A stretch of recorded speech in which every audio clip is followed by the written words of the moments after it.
Hello friends, நம்ம இன்னைக்கு இந்த வீடியோவில் என்ன பார்க்க போகிறோம் அப்படின்னு பார்த்துட்டிங்கன்னா 3D பிரிண்டரோட ஆக்சஸ் மூமெண்ட்ஸை பற்றி தான் பார்க்க போகிறோம். 3D அப்படின்னு தெரிஞ்சாலே நீங்கள் வந்து 3 டைமென்ஷன்ஸ் தான் இருக்கும், XYZ அப்படின்னு தான் நம்ம நினைப்போம்.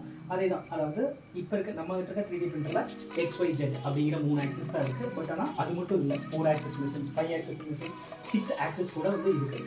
நம்ம இந்த மிஷினில் என்னென்ன ஆக்சஸ் இருக்குது அப்படிங்கிறத பார்க்கலாம்.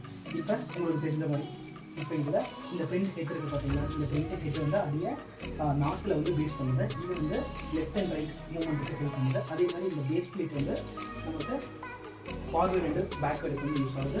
இது ஜெட் ஆக்சிஸ், இந்த பிளேட்டை ஃபுல்லாகவே வந்து நமக்கு அப் அண்ட் டவுன் மூவ்மெண்ட்ஸ் வந்து யூஸ் ஆகுது. இது வந்து நம்மளுடைய ஆப்ஷன்ஸை ஈஸியாக வந்து செட்டிங் பண்ணிக்க முடியும்.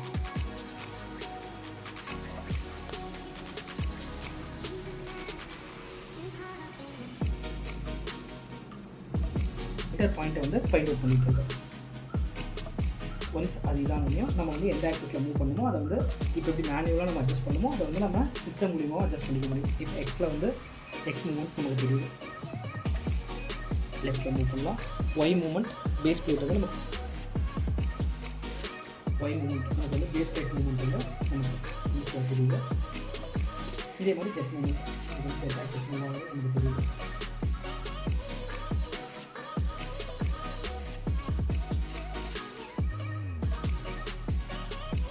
ஸோ இந்த மூமெண்ட்ஸை நம்ம வந்து மேனுவலாக அட்ஜஸ்ட் பண்ணிக்கலாம், இல்லை நம்ம சிஸ்டம் மூலியமாகவும் ஆப்ரேட் பண்ணுறது மூலியமாக அட்ஜஸ்ட் பண்ணிக்கலாம்.